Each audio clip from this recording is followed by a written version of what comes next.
It was a wonderful move, and we fit right in. Our daughter Kristen went to kindergarten there, and she by spring she was speaking French, just like that. And the little kids on our street all played, and French was the language of play.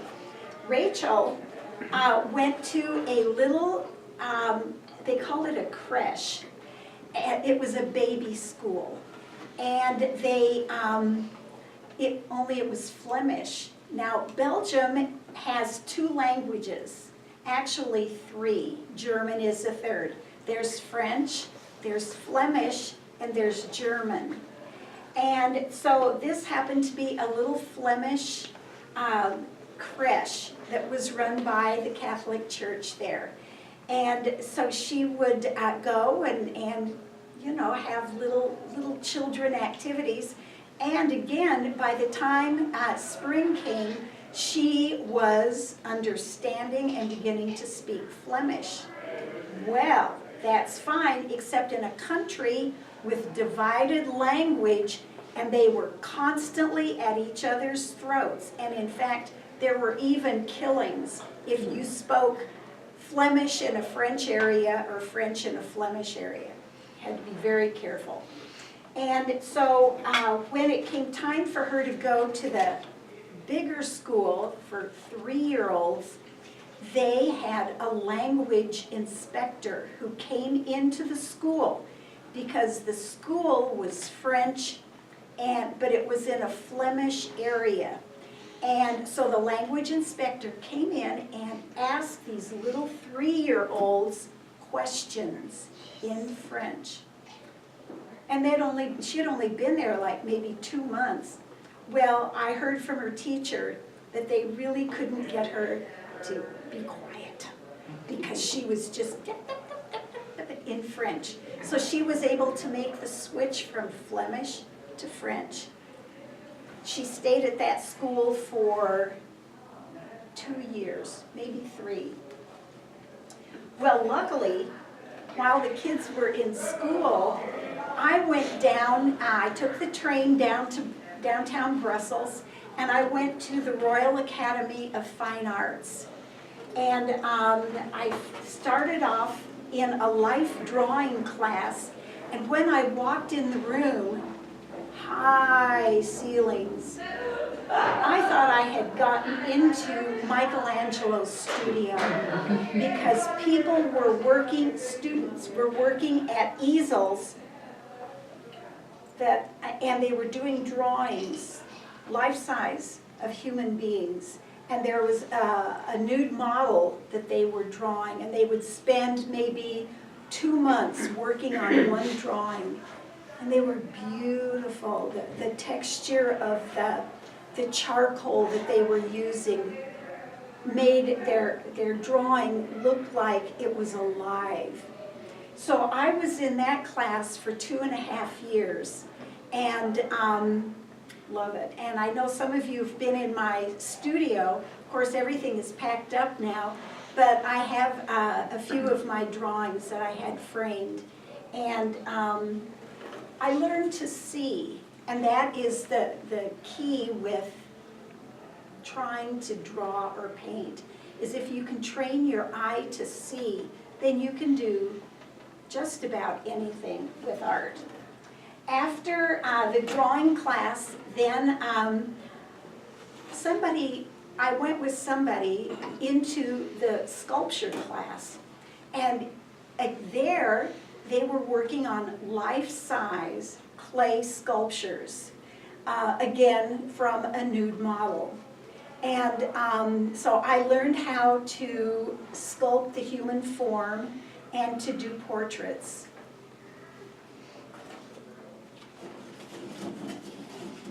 Life moves on. In 1977 through 1990, we moved back to Chicago, suburban Chicago, and by this time the girls were going through school and going through high school and getting ready to graduate from high school and go to college. And by this time, I had a job where I could use my love of art to teach high school kids. And I later became the department chair. The classes that I took were pottery. I taught pottery, and I had to go learn how to throw on a potter's wheel before I was able to teach the class. And it worked, you know. It made me very sensitive to anybody learning something new and, you know, feeling so inadequate. But, and then I also taught sculpture. So at a high school level, I had my students carving in stone. And it was wonderful to see how people responded to, just responded to the arts. Another class that I eventually taught was the senior students who had to prepare portfolios to show to colleges in order to get into their art programs. So I helped the students get their portfolios together. And another class that I taught was hearing impaired art foundations. There was an interpreter in the room, but one of the first things that I asked the interpreter to show me in sign language, I wanted to know some of the swear words so that I could kind of figure out what was going on with the kids. I never had to use that information. Do you remember it? Oh, yeah. In about 1988 or 89, when our lives were just so busy, you know, 2 teenage daughters, and I was working and Blaine was working, and life was just busy. And I remember one Saturday morning, we were sitting in the kitchen and he said, "Earl Lynn, what do you really want?" And I thought, oh, what I really want is peace. And then I thought, well, what is peace to me? And I thought, peace to me is a house on a lake with no grass to mow. And I didn't mow the grass anyway, but anyway, no grass to mow. And a lot of space above my head, meaning high ceilings. Within 2 years, I had that. We. It's an amazing thing. Where did that come from? So we looked around down in this area for houses or property, and the reason for that was because our daughter Kristen was going to school at Brunel College in Gainesville, Georgia. And why did she pick that school? Well, Mom, I can get my degree in dance management there. She was in ballet. But also it's because Shawnee Cakes was down there in Georgia. And Shawnee Cakes was her high school sweetheart. Well, so we took her down, and then on our way back, we'd drive around and look. We were coming from Hendersonville and kind of stumbled across, you know, where Highway 64 comes from Hendersonville, and you take a right onto 74, and in a block or two, I said, "Look, Blaine, an Episcopal church."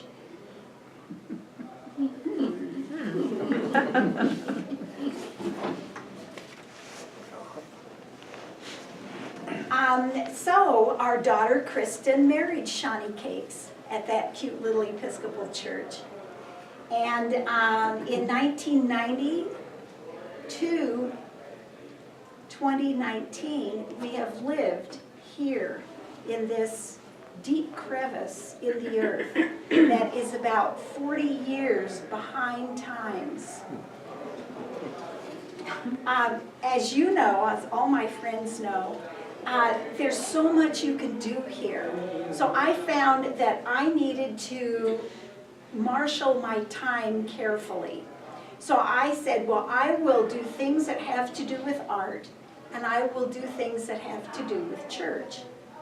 So the Lake Lure Artists was a revived group that has been going strong for, these many years. Even the early 80s is when it got started.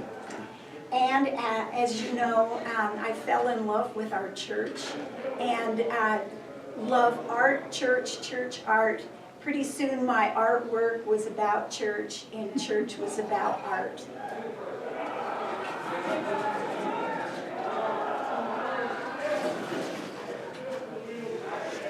Well, here's that big question again. Verlyn, if I die and you bury me, who are you going to be buried next to, me or your next husband? So we settled that question. We bought our plots.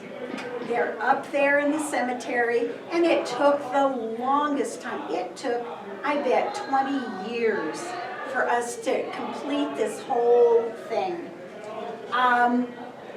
Finally, we did get it completed, and Blaine, the thing that took the longest was for us to figure out, what do you want on your tombstone? So Blaine finally came upon this quotation. Hi, Alice.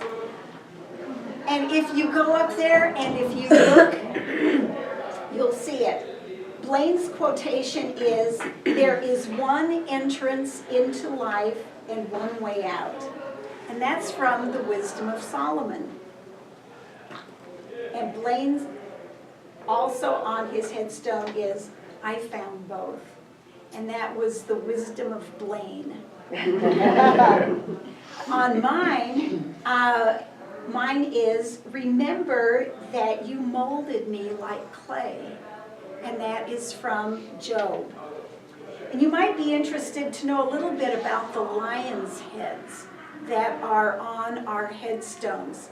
Our interim priest and shower died within a year after leaving Transfiguration, and he is buried, he and his wife will be, but he is buried right next to us, where we're going to be in the neighborhood. And all of his life, when he and Ann would go out and look in cemeteries, because he was a priest, you know, he knows that this is important to him and to her, he figured out what he wanted on his tombstone. And that was, he was a big fan of C.S. Lewis. So on his headstone is a quotation, farther up and farther in, off to Aslan country. And Aslan being the lion who is the Christ figure. So I said, Anne, I have a lion's head that I did out of clay. You could take that and have a copy of it made in bronze for his headstone, because it refers to Aslan. So she did, and then I had 3 more done, and so that is also on each of our headstones that are now in place, but we did get vestry permission first, as you know.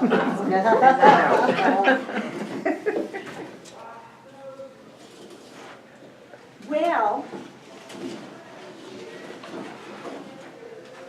now we are down to our move to Athens, and we're getting ready to come out of this deep crevice in the earth that is 40 years behind the rest of society. So we will get to the cell phone. We'll get cell phones, and somebody I know is already dragging his feet. And I asked our daughters the other day, I said, you know, I just don't get it. I have a cell phone, I keep it in my purse, and nobody ever calls me, which is a good thing. I said, do you have to carry it on your person all the time? And they said, like, duh, mother. Yes. So we're going to go into the cell phone age. We'll have stoplights, and the good thing, we'll be with our 6 grandkids who are now mostly grown up and our 2 little great-granddaughters. And the key words are, all exterior maintenance is done. So, the very last little ticket here is our return to Transfiguration, because we will be back, because we will be in the most beautiful place on earth. So I would like to read this again, and then I have a question for you. Again, the way it is, there's a thread you follow. It goes among things that change, but it doesn't change. People wonder about what you are pursuing. You have to explain about the thread, but it is hard for others to see. While you hold it, you can't get lost. Tragedies happen, people get hurt or die, and you suffer and get